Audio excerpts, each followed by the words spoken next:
Hi sisters, எல்லாருக்கும் வணக்கம். Welcome to my channel. இன்னைக்கு நம்ம என்ன வீடியோ பார்க்க போறோம் அப்படின்னா, என்னோட இந்த வருஷத்துக்கான சேமிப்பு நான் கடந்த 2 வருஷமா ஷேர் பண்ணிட்டு தான் இருக்கேன். நிறைய பேருக்கு அது யூஸ்ஃபுல்லா இருந்துச்சுன்னா எனக்கு ஷேர் பண்ணியிருந்திருக்கீங்க. நம்ம இந்த வருஷம் வந்துட்டு நான் புதுசா ஏதாவது பண்றேனா இல்ல ஏற்கனவே ஃபாலோ பண்ற மெத்தட் தானா அப்படின்னு சொல்லிட்டு இந்த வீடியோல உங்க கூட நான் ஷேர் பண்ண போறேன். கண்டிப்பா இது யூஸ்ஃபுல்லா இருக்கும். இந்த வீடியோ கடைசி வரைக்கும் பாருங்க. என்னோட எந்த வீடியோலயும் நான் இவ்வளோ வந்து ஸ்ட்ரெஸ் பண்ணி சொல்ல மாட்டேன். இந்த வீடியோ டெஃபினட்டாக பாருங்கள், உங்களுக்கு கண்டிப்பாக யூஸ்ஃபுல்லாக இருக்கும். நான் வந்து கிட்டத்தட்ட 2015 என்னோட சுயமாக நான் சேமிச்சுட்டு வரேன். எப்படி சொல்கிறது, யாரோட இன்ஃப்ளூயன்ஸும் கிடையாது. நான் வந்து அப்போது வேலைக்கு போய் சம்பாரிச்சிட்டு இருந்தப்போ வந்த குறைஞ்ச அமௌண்ட்லேயும் நான் சேமிச்சுட்டு தான் இருந்தேன். இப்போ என் வீட்டில் நான் வந்துட்டு நம்ம இது பண்ணாலும் எனக்கு கொடுக்குற அமௌண்ட்டு செலவு இருக்கு இல்லையா, அதில் என்ன மிச்சம் பண்ணுறேன், சேமிப்புக்குன்னு எனக்கு தர அமௌண்ட்டு. ஸோ இதெல்லாம் நான் வந்து என்ன மாதிரி எஃபெக்டிவாக வந்து யூஸ் பண்ணுறேன்றதுல கண்டிப்பாக உங்களுக்கு 1-2 விஷயங்கள் வந்து உங்களுக்கும் யூஸ்ஃபுல்லாக இருக்கும் அப்படின்ற நம்பிக்கையோட தான் நான் இந்த வீடியோ ஸ்டார்ட் பண்ணுறேன். ஸோ 2025 என்னோட சேவிங்ஸ் அண்ட் இன்வெஸ்ட்மெண்ட்டு சேவிங்ஸ் வந்து எப்போ வந்து பெருகும் அப்படின்னா, அது கொஞ்சம் இன்வெஸ்ட்மெண்ட்டாக பண்ணும்போது மட்டும்தான் பெருகும். இல்லைனா நீங்கள் வச்சிருக்க காசு சேமிப்பாக அப்படியே இருக்கும் தான். ஸோ நான் வந்து மற்றவங்க மாதிரி வெறும் சேமிக்கிறதுக்கு மட்டும் நான் உங்களை வந்து சொல்ல மாட்டேன். நான் இன்வெஸ்ட்டும் பண்ணுங்க அப்படின்னு சொல்லுவேன். எதுவுமே தெரியாது, எனக்கு இன்வெஸ்ட்மெண்ட் பற்றிலாம் தெரியாது, புது டேர்மாக இருக்கிற மாதிரி எல்லாம் சொல்கிறேன் அப்படின்னு நினைக்காதீங்க. ஒரு கோல்டு வாங்குறதே நான் வந்து இன்வெஸ்ட்மெண்ட்டாக தான் பார்க்குறேன். அதை நான் சேமிப்புன்னு சொல்ல மாட்டேன். கோல்டு வந்து இன்வெஸ்ட்மெண்ட்டாக வரும். இதே நான் வந்து மற்ற இது போடுறேன் இல்லையா, இப்போ நான் வந்துட்டு என்னென்னு சொல்கிறேன், அதுக்கப்புறம் உங்களுக்கே தெரியும் எது சேமிப்பு எது இன்வெஸ்ட்மெண்ட் அப்படின்னு. ஸோ சேவிங்ஸில் வந்துட்டு நான் எப்பயுமே வந்து கோல்டு தான். கோல்டுக்கு ஒதுக்க போகிறது போக தான் நான் அடுத்தது எல்லாமே நான் வந்து ஸ்டார்ட் பண்ணியிருக்கேன். ஸோ ஆரம்பத்திலேருந்து வந்து பார்த்தீங்கன்னா 1000 ரூபாய் நான் கட்டிக்கிட்டு இருந்தேன். 2 வருஷம் கிட்டத்தட்ட 1000, அப்புறம் 3 வருஷம் கிட்டத்தட்ட 1000 ரூபாய் கட்டிட்டு இருந்தேன். அதுக்கப்புறம் வந்து 2000 ரூபாவா ஆக்கினேன். அப்புறம் 3000 ரூபாவா சென்னைக்கு வந்த புதுசில் ஜிஆர்டியில் 3000 ரூபாய் போட்டேன். அதுக்கப்புறம் 5000 போட்டேன். இந்த விலை ஆனால் நம்ம கட்டும் போது ஓகே இந்த வருஷம் நம்ம எக்ஸ்ட்ரா வாங்கிடலாம், இன்னும் கொஞ்சம் வாங்கலாம், பெரிய நகையாக எடுக்கலாம்னு பிளான் பண்ணிகிட்டே இருக்கும்போது கோல்டு விலை ஏறிக்கிட்டே போகிறதுனால அதை தான் சுற்றி அந்த ஓரளவுக்கு ஒரு பவுன்லேருந்து 2 பவுனுக்குள்ளே தான் வாங்க முடியுது. நம்மளா ஏதாவது முயற்சி செஞ்சு நான் சேமித்தது தான் வந்து போன வருஷம் வந்து 3 பவுன், அதுக்கு முந்தின வருஷம் வந்து 10 பவுன் அதெல்லாம். ஸோ அதனால வந்துட்டு மினிமமாக கோல்டு வந்து நான் வந்து போட்டுருவேன் ஃபர்ஸ்ட் இன்வெஸ்ட்மெண்ட் சிட்டில். அதுக்கப்புறம் வந்து பார்த்தீங்கன்னா ஆர்டி வந்து நான் வந்து ரொம்பவே வந்து யூஸ்ஃபுல்லாக இருக்கும். வீட்டில் குழந்தைங்க வச்சுருக்காங்க, எஜுகேஷனுக்காக மட்டும் நான் சொல்ல மாட்டேன். பெரியவங்க வீட்டில் இருக்கிறாங்க அப்படின்னா அவங்கள மனசில் வச்சுட்டும் நீங்கள் ஆர்டி போடலாம். நான் சொல்கிறேன் டீட்டெயில்டாக. அடுத்து வந்து SSA சுகன்யா சம்ருதி யோஜனா, அதான் அக்கௌண்ட்டு. அடுத்தது பார்த்தீங்கன்னா LIC போடுறேன் என் பொண்ணுக்கு. அதுக்கப்புறம் மியூச்சுவல் ஃபண்டில் வந்துட்டு நான் ஒரு 2 வருஷமாக போன வருஷம் ஃபுல்லாக நான் வந்து ஸ்டார்ட் பண்ணிட்டு இருக்கேன். அண்ட் அதுக்கப்புறம் வந்துட்டு மீதி இருக்கிற அமௌண்ட்டை வந்துட்டு உண்டியல்னு போட்டிருக்கேன். நான் உண்டியலில் கொண்டு போய் சேர்க்கறதில்ல. நான் வந்து நிறைய பர்ஸ்லாம் நகை கடையில் தருவாங்க இல்லையா, அதிலெல்லாம் அப்பப்போ எதையாவது வச்சு எங்கேயாவது சொருவி வச்சிருவேன் பீரோவில். ஸோ தட் நம்ம வந்து அதை நான் மறந்துடுவேன். நான் ஒரு ஞாபகம் மறதி, அதனால் மறந்துடுவேன். என்னைக்காவது ஒரு நாள் நம்ம தேடி எடுக்கும்போது என் கையில் நிறைய அமௌண்ட் வந்து சேரும். ஸோ இது வந்து எங்கள் அம்மா பண்ணுவாங்க. இது வந்து கொஞ்சம் ஒரு மாதிரி என்னடா இதெல்லாம் இந்த மாதிரி பண்ணுறாங்களேன்னு நினச்சேன். ஆனால் அப்போது வந்து எங்கள் அம்மாவோட சேர்ந்து நானும் கலெக்ட் பண்ணுவேன், எங்கெல்லாம் இருக்குது அப்படி சொல்லி கலெக்ட் பண்ணி எடுத்து கொடுக்கும்போது அப்போது அவ்வளோ பணம் இருக்கும், பார்க்கும்போது ஆச்சரியமாக இருக்கும். ஸோ இன்னைக்கு நம்மக்கிட்ட வந்துட்டு இருக்கிற எல்லாமே வந்து டிஜிட்டலாக போய் யூஸ் பண்ணுறதுனால, டிஜிட்டலில் போகிறதுனால அதோட அருமை தெரியல. 5 ரூபானாலும் அதோட அருமை தெரிய மாட்டேங்குது. ஈவன் நான் வந்து என்ன தான் கம்மி பண்ணிட்டாலும் எனக்கும் இன்னும் அந்த ஃபுல்லாக என்னால் டிஜிட்டல் டிரான்சாக்ஷன் அவாய்ட் பண்ண முடியல. ஸோ அதனால் வந்து உண்டியல்னு எழுதியிருக்கேன், ஆனால் நான் இந்த மெத்தட் தான் ஃபாலோ பண்ணுறேன். ஸோ இதில் வந்து பார்த்தீங்கன்னா ஃபஸ்ட்டு கோல்டு டீட்டெயிலாக சொல்லணும்னா அப்படின்னா, எப்பயுமே வந்துட்டு மற்றவங்கலாம் சொல்லுவாங்கல்ல அஞ்சலக சேமிப்பு பண்ணுங்க, FD போடுங்க, RD போடுங்க. நான் அதெல்லாம் சொல்ல மாட்டேன். உங்ககிட்ட கேர்ள் சைல்டு இருக்கணும்லாம் அவசியம் இல்லை. கோல்டுன்றது ஒரு இன்வெஸ்ட்மெண்ட்டாக பார்த்தீங்கன்னா யார் வேணால் கோல்டை வந்து சேமிக்கலாம். கேர்ள் சில்ட்ரன் வச்சுருக்கவங்க தான் சேமிக்கணும்னு சொல்கிறதெல்லாம் வந்து ஒரு சரியான ஒரு முட்டாள்தனமான பேச்சாக தான் நான் வந்து நினைக்கிறேன். ஏன்னா கோல்டு வந்து பார்த்தீங்கன்னா 2 வருஷமாக போன வருஷம் ஃபுல்லாக ஸ்டார்டிங்லேருந்தே சொல்லிட்டு இருக்கேன். நம்ம ஆனந்த் ஸ்ரீனிவாசன் சார் அவர் வந்து சொல்லிகிட்டே இருந்தார். ஸோ நிறைய பேர் அவர் சொல்கிறத வந்து நம்பலனாலும் நான் வந்துட்டு அதை கொஞ்சம் சீரியஸாக தான் எடுத்துக்கிட்டேன். ஸோ அதனால நான் வந்துட்டு அப்போவே சொல்லிட்டு இருந்தாங்க, இதை நெக்ஸ்ட் இயர் இந்த வருஷம் எண்டுக்குள்ளே 12,000 போனாலும் ஆச்சரியப்படுறதுக்கு இல்லைன்னு சொன்னாங்க. அதுக்கு தகுந்த மாதிரி இந்த வருஷம் ஆரம்பத்திலேயே இந்த மாதத்துலேயே நம்மளுக்கு வந்துட்டு 60,000க்கு தாண்டி போயிட்டுருச்சு. இவ்வளோ வருஷமா இவ்வளோ நாளாக 60,000 எப்போ தொடுன்னு பயத்தோடயே இருந்தேன். இப்போ அவ்வளோதான் 60,000 தொட்டுருச்சு.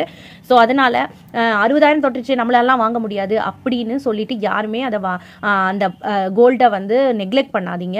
நீங்கள் வந்துட்டு ஒரு காயின் மாதிரி வாங்கி சேமிக்க பாருங்க. இல்லை எனக்கு வந்து சேஃப்டி இஷ்யூ அது இது நீங்கள் என்ன வேணால் சொன்னாலும் நீங்கள் வந்துட்டு ஒரு ஆப்லாம் இருக்குங்க இல்லையா, இப்போ நிறைய ஆப் வருது, அது கூட 1 year வரைக்கும் நீங்கள் சேமிச்சு அதை நீங்கள் அதுக்கப்புறமா காயினாக வாங்கி வந்து கலெக்ட் பண்ணி வச்சுக்கலாம், சேமிச்சு வச்சுக்கலாம். அப்புறம் பாண்டு பற்றி எனக்கு தெரியாதுங்க, பாண்டு பற்றி என்கிட்ட கேட்காதீங்க. பாண்டு சேஃப்டி இஷ்யூக்காக பாண்டுலாம் சொல்கிறாங்க, அதுக்கு இன்ட்ரெஸ்ட் கிடைக்குதுன்னுலாம் சொல்கிறாங்க. நான் செய்யறது கிடையாது. அதனால நான் வந்துட்டு ஏன்னா எமர்ஜென்சிக்கு நம்ம பாண்டை கொண்டு போய் எங்கேயுமே விற்க முடியாது. ஆனால் நம்ம கையில் கோல்டு இருந்தால் நம்ம எமர்ஜென்சிக்கு அடகு வச்சுக்கலாம், விற்றுக்கலாம், என்ன வேணால் பண்ணிக்கலாம். ஸோ அதனால வந்துட்டு நான் ஃபிசிக்கல் கோல்டாக தான் வந்து வாங்கிட்டு இருக்கேன். ஸோ ஃபிசிக்கல் கோல்டில் வந்துட்டு இந்த மாதிரி ஆப் மூலியமாக வந்து இருக்கிற அமௌண்ட்டை 100, 200 என்ன இருக்கோ அதை போட்டுக்கிட்டே இருக்கிற மாதிரி ஆப்லாம் நீங்கள் வந்து சூஸ் பண்ணிக்கோங்க. ஸோ இந்த வருஷம் நான் என்ன பண்ணியிருக்கேன் அப்படின்னா, லலிதாவில் வந்துட்டு இந்த ஃப்ளெக்ஸி ஸ்கீம் வந்துட்டு த பெஸ்ட் ஸ்கீம்னு நான் சொல்லுவேங்க. ஏன்னா வந்துட்டு நான் இது வரைக்கும் 3 வருஷம் வாங்கிட்டேன் போட்டு. ஃபர்ஸ்ட் வருஷம் வந்துட்டு ஒரு ஓகே அப்படின்ற மாதிரி தான் போட்டேன். ஆனால் அப்போது எனக்கு கிடைச்ச பெனிஃபிட் வந்து என்ன வேணால் ஜுவல் வந்து எடுத்துக்கலாம் வித்தவுட் வேஸ்டேஜ்னும் போது இந்த ஆப்ஷன் நீங்கள் எந்த கடையிலையும் பார்க்க முடியாது. மற்ற எல்லா இடத்துலையும் வந்துட்டு ஒரு இஃப் வச்சிருவாங்க 18% அப்படி அதுக்குள்ளதான் இதுக்குள்ளதான் அப்படின்னு சொல்லுவாங்க. அந்த 18% இருக்கிற நகையை பார்த்தீங்கன்னா சாதாரணமாக ஆவரேஜான ஒரு மாடலாக இருக்கும். அதையே வந்து அவங்க அந்த ரேட் அந்த பர்சன்டேஜ் வச்சிருப்பாங்க. ஈவன் சென்னை சில்கில் கூட நான் இந்த டைம் போகும்போது நான் அதை ரியலைஸ் பண்ணிட்டேன். ஸோ அதனால வந்துட்டு அது ராசியான கடை தான். அதுக்காகலாம் நான் வந்துட்டு இந்த மாதிரி கோல்டு விலை ஏறிட்டு இருக்கும் போது நான் அதில் போய் இன்வெஸ்ட் பண்ணி என் அமௌண்ட்டை வந்து இது லூஸ் பண்ண விரும்பல. ஏன்னா அங்கே வந்துட்டு தனித்தனியாக வச்சிருக்காங்க ஸ்கீம், கிராம வர வைக்கிறது, பணமாக வைக்கிறது. இந்த ரெண்டுமே கிளப் பண்ணி இருக்கிற ஸ்கீம்ல தான் அதிகமான பெனிஃபிட். இதை வந்து நான் என்னோட வீடியோவில் வந்து ஆல்ரெடி நான் சொல்லியிருந்திருக்கேன். நீங்கள் என்னோட ப்ரீவியஸ் வீடியோ பர்ச்சேசிங் வீடியோலாம் போய் பார்க்கலன்னா போய் பாருங்க. ஸோ அதில் வந்து 10,000 போட்டிருக்கேன். இது என்னன்னா எனக்கு இந்த வருஷம் 20,000 போடணும்ட்டு ஒரு இது கோல் வச்சிருந்தேன். ஆனால் நான் தான் சொன்னேன் இல்லைங்களா, நம்ம வேற இடத்துல ஷிஃப்ட் ஆகுற மாதிரி இருக்கிறதுனால அது வந்து அந்த முன்ன பின்ன ஆகுன்றதுனால எனக்கு ஒரு டவுட். நமக்கு சில திடீர்னு எக்ஸ்பென்சஸ் வந்துச்சு அப்படின்னா நம்ம அடுத்தவங்களெல்லாம் போய் கேட்க முடியாது. கோல்டு எதுக்காகவும் பிளட்ஜ் பண்ண வேண்டாம் அப்படின்ற ரீசனுக்காக வந்துட்டு நம்ம இந்த மினிமம் அமௌண்ட்டே போட்டிருக்கேன். ஸோ 10,000 லலிதாலையும் பிரின்ஸ்லையும் இந்த ஸ்கீம் இருக்கிறது சேம் ஸ்கீம் தான். அதை நான் லலிதாலேயே போட்டிருந்துருக்கலாம். ஆனால் பிரின்ஸில் வந்துட்டு எனக்கு கலெக்ஷன்ஸ் வந்து ரொம்ப பெட்டராக க்யூட்டாக ரொம்ப அழகாக சின்ன இதெல்லாம் வந்து தோடுலேருந்து எல்லாமே மாடல்லாம் எல்லாமே சூப்பராக இருக்குது. ஸோ அதை பார்த்ததுனால தான் நான் இங்கே வந்துட்டு ஒரு 5,000க்கு ஸ்கீம் போட்டிருக்கேன். ஸோ ஃபஸ்ட்டு கோல்டு வந்து பற்றி நான் நிறைய பேசிட்டேன். அதனால் நான் இந்த இன்ட்ரோடக்ஷன் என்னோட சேவிங்ஸோட நான் இதை முடிச்சுக்கலாம்னு நினைக்கிறேன். வேறு ஏதாவது உங்களுக்கு டீட்டெயிலாக வேணும்னா சொல்லுங்கள் கமெண்ட்டில், நான் வந்து போடுறேன். ஒரு சிஸ்டர் கூட லலிதா ஜுவல்லரி எடுத்த பில்லிங் டீட்டெயில் வீடியோ கேட்டிருந்தாங்க, நான் போடுறேன். இது வீடியோக்கு அடுத்த வீடியோவாக நான் அதை போடுறேன். அண்ட் அடுத்தது வந்து பார்த்தீங்கன்னா ஆர்டியும் வந்து பார்த்தீங்கன்னா என் பொண்ணோட ஸ்கூலுக்காகன்னு ஃபஸ்ட்டு நான் சேமிக்கல. ஃபஸ்ட்டு நான் வந்துட்டு சும்மா ஆப்பில் பார்த்தேன், என்னமோ ஃப்ளெக்சிபிள் ஆர்டின்லாம் போட்டிருக்கேன், தன்வன் தானா அப்படின்ட்டு சும்மா ட்ரை பண்ணுவோம். அது கூட எங்கள் ஹஸ்பண்ட்க்கு தெரியாமல் என்கிட்ட எக்ஸஸாக இருக்கிற காசை வந்துட்டு இருந்துச்சு அப்படின்னா கேட்டால் நம்ம வந்து இல்லைன்னு சொல்ல முடியாது, கொடுத்துருவோம். ஸோ எக்ஸஸாக இருக்கிற அமௌண்ட்டை அந்த மந்தோட எண்டில் வந்து நான் இந்த மாதிரி ஒரு ஆர்டி ஓப்பன் பண்ணி அது ஃப்ளெக்சிபிளாக இருக்கிறதுனால என்ன அமௌண்ட் இருக்கோ நான் அதை போட்டுட்டு வந்துட்டு இருந்தேன். அது வந்து என்னோட பொண்ணுக்கு வந்து சடனாக சீட்டு கட்டணும், இந்த ஊரில் எனக்கு புதுசு, எனக்கு தெரியாது இவ்வளோ ஃபீஸ்லாம் உடனே கட்டணும், ஏப்ரல் மந்த்தே கட்டணும்லாம் எனக்கு தெரியாது. ஸோ அது ப்ரீ க்ளோஷர் மாதிரி பண்ணேன். அதாவது இன்னும் 1 month இருந்துச்சு, பட் ப்ரீ க்ளோஷர் பண்ணேன். எனக்கு ஆனால் அதில் வந்து கொடுத்த இன்ட்ரெஸ்ட்டில் தான் எனக்கு கொஞ்சம் கம்மி பண்ணி எனக்கு அமௌண்ட்டாக வந்துச்சு. என்னோட அமௌண்ட்டுக்கு எந்த ஒரு இதுவும் ஆகலை, ரொம்ப யூஸ்ஃபுல்லாக இருந்தது. ஸோ அதுலேருந்து நான் எப்போயுமே ஆர்டி வந்து ஒன்று போட்டுருவேன். எப்பயுமே ஸ்கூல் ஃபீஸை பொறுத்து வந்து நீங்களும் ஆர்டி ஸ்டார்ட் பண்ணுங்கள். 1000 ரூபாய், 500 ரூபாய், 5000 ரூபாய், அந்த மாதிரி நீங்கள் என்ன அமௌண்ட் இருக்கோ அதை சிஸ்டமேட்டிக்காக பண்ணணும். அதை வந்து ஒரு மாதம் கூட நீங்கள் வந்து இது பண்ணக்கூடாது, விடக்கூடாது. அந்த மாதிரி நீங்கள் பிளான் பண்ணி போட்டிங்கன்னா அந்த ஆர்டி வந்து நான் சொன்னேன் இல்லைங்களா, வெறும் ஸ்கூல் ஃபீஸ் கட்டுறதுக்கு மட்டும் கிடையாது. ஒரு எல்டர் பர்சன் வீட்டில் இருக்கிறாங்க அப்படின்னாலே எல்லாருக்குமே கண்டிப்பாக மெடிக்கல் எக்ஸ்பென்சஸ் அன்எக்ஸ்பெக்டடாக எப்பயுமே குழந்தைங்க மாதிரி தான் அப்படி வரும். ஸோ அந்த டைமில் வந்துட்டு நம்ம போயிட்டு நம்ம கிட்ட இல்லைன்னா உடனே அகெயின் நம்ம கோல்டுக்கு தான் மைண்டுக்கு போவோம். அந்த மாதிரி இல்லாமல் இந்த மாதிரி ஆர்டி போட்டிருந்தீங்கன்னா இமீடியட்டாக ஆப்லேயே நீங்கள் க்ளோஷர் பண்ணிட்டு நீங்கள் அந்த அமௌண்ட்டை வந்துட்டு மெடிக்கல் எக்ஸ்பென்சஸ்க்கோ எதுக்கோ யூஸ் பண்ணிக்கலாம். அதே மாதிரி ஒரு ட்ரிப் பிளான் பண்ணுறீங்களா, இப்போ நான் வந்துட்டு பட்டு புடவை லாஸ்ட் டைம் கோஆப்டெக்ஸில் எடுத்தேன், அந்த வீடியோ ஷேர் பண்ணியிருந்தேன் உங்ககிட்ட. அந்த வீடியோவில் காட்டின அந்த சாரி கூட அப்படிதான். நீங்க நான் போயிட்டு நான் 16,000 ரூபாய்க்கு ஒரு புடவை எடுக்கணும்னா யோசிப்பேன், ஐயோ அதுக்கு 2 கிராம் அப்போ 2 கிராம் ரிங் எடுத்துருக்கலாமே, மோதிரம் வாங்கிருக்கலாமே, ஏதாவது காயின் வாங்கிருக்கலாமேன்னு யோசிச்சிருப்பேன். சரிங்களா, அந்த மாதிரி லம்பா அமௌண்ட் நம்ம கையில வச்சிருந்தோம்னா நம்ம அப்படிதான் யோசிப்போமே தவிர புடவைக்கெல்லாம் கொடுக்கணுமான மனசு வந்திருக்காது. அதனால நான் என்ன பண்ணேன்னா கோஆப்டெக்ஸ்ல மந்த்லி 1000 ரூபாய் இன்வெஸ்ட்மெண்ட் அந்த மாதிரி பண்ணியும் போது எனக்கு எக்ஸஸா வந்து கிடைச்சிச்சு. ஸோ அந்த வீடியோல நான் எக்ஸ்பிளைன் பண்ணியிருக்கேன். ஸோ இந்த மாதிரி நீங்கள் வந்துட்டு அமௌண்ட்டை வந்துட்டு நீங்கள் பிரித்து கம்மியாக யூஸ் பண்ணும்போது அது நமக்கு அது பேர்டனாகவும் தெரியாது, யூஸ்ஃபுல்லாகவும் இருக்கும். ஸோ நெக்ஸ்ட் வந்து பார்த்தீங்கன்னா SSA. இது வந்து நான் சுகன்யா சம்ருத்தி அக்கௌண்ட் வந்து என் பொண்ணுக்கு போட்டிருக்கேன். அவங்க 2 வயசுல ஸ்டார்ட் பண்ணேன். இன்னைக்கு வரைக்கும் நான் போட்டுருக்கேன். இது வந்து நான் மந்த்லி 250 ரூபாயிலேருந்து போடலாம்லாம் சொல்கிறாங்க. ஆனால் நான் அந்த மாதிரி எடுக்கல. நான் பேங்க்ல ஆரம்பிச்சிருக்கேன். வருஷத்துக்கு ஒரு தடவை கூட மொத்தமாக இன்வெஸ்ட் பண்ணலாம் இல்லையா? அதனால நான் இவ்வளோதான் இல்லை, எங்ககிட்ட ஒரு தடவை 10,000 ரூபாய் தான் இருந்தது, அதை போட்டோம். ஒரு வருஷம் வந்துட்டு 30,000 ரூபாய் இருந்தது, போட்டோம். ஸோ எங்ககிட்ட என்ன அமௌண்ட் இருக்கோ அந்த வருஷத்துல ஒரு ஏப்ரல் மந்த் போல, அதுதான் இயரோட அடுத்த இயருக்கு ஸ்டார்ட் பண்ணுவாங்க இல்லையா? அதனால அதுக்கு முன்னாடி நாங்கள் வந்து போட்டுருவோம். ஸோ இதில் எனக்கு நிறைய போடணும்னு ஆசை. ஏன்னா அப்போ வந்து 8.2 இருந்துட்டு திருப்பி 7.4 வரைக்கும் வந்துச்சு, 7.6 எல்லாம் வந்துச்சு. என்னடா அப்படி குறைச்சிட்டு போறாங்களேன்னு சொல்லிட்டு நடுவில் நான் அவ்வளோ பெருசாக எனக்கு ஹோப் இல்லாதனால தான் நான் வந்துட்டு கம்மியாக போட்டுறேன். பட் இப்போ பார்த்தீங்கன்னா 8.2 இருக்கு. ஸோ அதனால இதில் நம்ம கொஞ்சம் கான்சென்ட்ரேட் பண்ணி ஏதாவது சேவிங்ஸ் பண்ணி போடணும் அப்படின்றத நான் யோசிச்சுட்டு இருக்கேன். இல்லை என்ன ட்ராபேக்னா, இது ரொம்ப பெரிய லாங் டேர்ம், 21 இயர்ஸ் நம்ம வெயிட் பண்ணோம். நம்ம ரிட்டையர்மெண்ட் பிளான் மாதிரி நம்ம வச்சுக்கிட்டு இதில் போட்டாலும் சரி, இல்லை குழந்தைங்களோட எஜுகேஷனுக்காக போட்டாலும் சரி, எப்படி பார்த்தாலும் இது கண்டிப்பாக நம்மளுக்கு வந்து காம்பவுண்டிங் எஃபெக்ட்னால லாபம் தான். அடுத்து பார்த்தீங்கன்னா LIC போடுறேன். அதுவுமே வந்து என் பொண்ணுக்கு மட்டும் தான் போடுறேன். இதில் கிளப்பிங் ஆப்ஷன் இருந்தது, பட் என் ஹஸ்பண்ட் வேணாம்னு சொன்னதுனால எங்களுக்கு வந்து 40,000 வந்தது. இதே வந்து அவங்களுக்கும் வீட்டில் ஒருத்தவங்களுக்கும் கவர் பண்ணுற மாதிரி இருந்துச்சு பெரியவங்களுக்கு அப்படின்னா 80,000 வந்துச்சு. ஸோ அவ்வளோ பணம்லாம் அந்த டைமில் எங்ககிட்ட கிடையாது. எங்களோட சம்பளம் அப்போ ஸ்டார்ட் பண்ணும்போது ரொம்ப கம்மி தான். அந்த டைமுக்கு நாங்கள் வந்து ரொம்ப கம்மியாக எடுத்ததுனால நாங்கள் வந்துட்டு இந்த ஸ்கீம் தான் எடுத்துக்கிட்டோம். ஸோ அதுக்கப்புறம் வந்து பார்த்தீங்கன்னா, ஸோ அதனால தான் கோல்டு வந்து 5,000 போட்டுட்டு இருந்தேன். இப்போ 15,000 போடுறேன்னா, சம்பளம் வந்து ஏறும்போது என்னோட வந்து சேவிங்ஸில் நான் கோல்டை தான் அதிகப்படுத்தியிருக்கேன். அப்படி பார்த்தா வந்து இனிமே வந்து ஒவ்வொரு தடவையும் ஏற போகும்போது கோல்டும் நான் ஏற்றி போடுவேன். And at the same time SSAவும் வந்து பண்ணணும்னு யோசிச்சுட்டு இருக்கேன். ஸோ அடுத்தது பார்த்தீங்கன்னா கடைசியாக மியூச்சுவல் ஃபண்டு. லாஸ்ட் இயர் ஃபுல்லாகவே நான் வந்து ஃபண்டு வந்து போட்டிருக்கேன். இப்போ வந்து என்னோட ஃபண்டு வந்து மைனஸில் தான் இருக்குது, நெகட்டிவ் ரிட்டர்ன். நிறைய பேர் இது என்ன போட்டதுலேயே நம்மளுக்கு இன்னும் 500 ரூபாய் கிட்ட நஷ்டமாகுது அப்படின்னு யோசிச்சு எடுப்பாங்க. ஆனால் வந்துட்டு எல்லாருமே சொல்கிறது தான், இந்த மாதிரி இருந்தாலும் இன்வெஸ்ட் பண்ணிக்கிட்டே இருக்கணும், சிஸ்டமேட்டிக்காக நீங்கள் வந்து பண்ணிக்கிட்டே இருக்கணும்.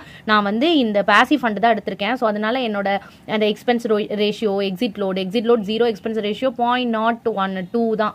ஸோ ரொம்ப கம்மி தான் இருக்கிறதுலே. அந்த மாதிரி ஃபண்டு தான் எடுத்திருக்கேன். எனக்கு பெருசாக ரொம்ப பயங்கரமாக அமௌண்ட்லாம் வரணும்லாம் இருந்தால் நம்ம சூஸ் பண்ணி ஆக்டிவ் மியூச்சுவல் ஃபண்டில் போட்டுருக்கலாம். பட் எனக்கு அந்த மாதிரி இல்லை. பின்னாடி ஃபியூச்சரில் ஏதோ ஒரு கண்டிப்பாக இந்த அமௌண்ட் உதவியாக இருக்குங்க இல்லையா? அதுக்காக தான் நான் போடுறேன். ஸோ அதனால் இந்த இன்வெஸ்ட்மெண்ட் பற்றி சுத்தமாக மியூச்சுவல் ஃபண்ட் பற்றி தெரியாமல் போடுறதுனால நான் 500 ரூபாயில் ஸ்டார்ட் பண்ணேன். இயர்லி 100 ஏற்றிருக்கேன். ஆக்சுவலி நம்ம என்ன வேணால் மாற்றி வச்சுக்கலாம். நான் போன வருஷம் ஃபுல்லாக மந்த்லி 500 ஸ்டார்டிங் வந்து, அதாவது போன வருஷம்னா 2023 எண்டில் ஸ்டார்ட் பண்ணேன். அதுக்கப்புறம் 2024 நடுவுலேருந்து பார்த்தீங்கன்னா மந்த்லி 2,000 போடுற மாதிரி பண்ணிட்டு இருந்தேன். அதாவது வாரம் 500 ரூபாய் அந்த மாதிரி. இப்போ வாரம் வந்து 600 ரூபான்ற மாதிரி ஏற்றிருக்கேன். ஸோ லாங் டேர்மில் இது வந்து நெக்ஸ்ட் இயர் பார்த்தீங்கன்னா வாரம் 700 ரூபாய் 800 ரூபாய் அந்த மாதிரி மாறிக்கிட்டே வரும். அதுவே ஏறும்.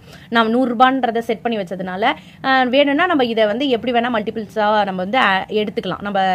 நம்ம அக்கௌண்ட்லேருந்து எடுத்துக்கிற மாதிரியும் எடுத்துக்கலாம், இல்லைனா நம்மளே ஒவ்வொரு தடவையும் ஞாபகமாக பே பண்ணுற மாதிரியும் நம்ம பண்ணிக்கலாம். ஸோ இது வந்து நான் லாங் டேர்ம்க்கு, இது 20 இயர்ஸ்னு இல்லை, நான் எத்தனை இயர் வேணால் வந்து வச்சுக்கலாம். ஆனால் நான் மினிமம் SSA மாதிரி ஒரு 20 இயர்ஸ்க்கு குறைஞ்சது வைக்கணும் அப்படின்னு சொல்லி பிளான் பண்ணியிருக்கேன். அப்போதான் எனக்கு நான் போடுறத விட எனக்கு அட்லீஸ்ட் எனக்கு ரெட்டிப்பு ஆகலைனாலும் ஓரளவுக்கு ஒரு லாபம் கிடைக்கும். ஸோ அதனால நான் வந்துட்டு மியூச்சுவல் ஃபண்டு, அதாவது ஒரே மெத்தடே ரொம்ப ஃபாலோ பண்ண வேணாம்னு சொல்லிட்டு நான் இந்த மாதிரி பல விதத்தில் வந்து யூஸ் பண்ணியிருக்கேன். ஒவ்வொரு மெத்தடும் ஒவ்வொரு விதத்தில் ஒவ்வொரு காலகட்டத்தில் கண்டிப்பாக யூஸ்ஃபுல்லாக இருக்க மாதிரி தான் போட்டிருக்கேன். LIC வந்து 15 வருஷம். ஸோ கரெக்டாக அவங்க காலேஜ் டைமில் யூஸ்ஃபுல்லாக இருக்கும். SSA வந்து அவங்க மேரேஜ் டைம்னு 21 இயர்ஸ்ன்றாங்க. அது அவங்க ஃபியூச்சரில் அவங்களுக்கு எப்படின்னு நமக்கு டிசைட் பண்ண போகிறது. பட் அந்த இயர்ல அவங்க ஒரு ஹையர் ஸ்டடீஸ், ஒரு மாஸ்டர்ஸ் பண்ணணும் அப்படின்னா கண்டிப்பா அந்த பணம் யூஸ்ஃபுல்லா இருக்கும். ஸோ இந்த மியூச்சுவல் ஃபண்டு என்னோட அந்த லாஸ்ட் ஏஜ் ஆன அந்த ஒரு 55 அந்த 60 அந்த டைம்ல கண்டிப்பா மந்த்லி ஏதோ ஒரு அமௌண்ட் வர மாதிரி அது கண்டிப்பா யூஸ்ஃபுல்லா இருக்கும். ஸோ இந்த மாதிரி தான் நான் யோசிச்சு பிரிச்சு போட்டிருக்கேன். என்னோட மெத்தட்ஸ் உங்களோட ஷேர் பண்ணியிருக்கேன். உங்ககிட்ட அந்த மாதிரி நீங்கெல்லாம் என்ன பண்றீங்கன்னு சொல்லிட்டு என்ன ஸ்டார்ட் பண்ணிருக்கீங்க, இல்ல எது வித்தியாசமா இதை தாண்டி ஏதாவது பண்ணிட்டு இருக்கீங்களா அப்படின்றத கமெண்ட்ல ஷேர் பண்ணுங்க.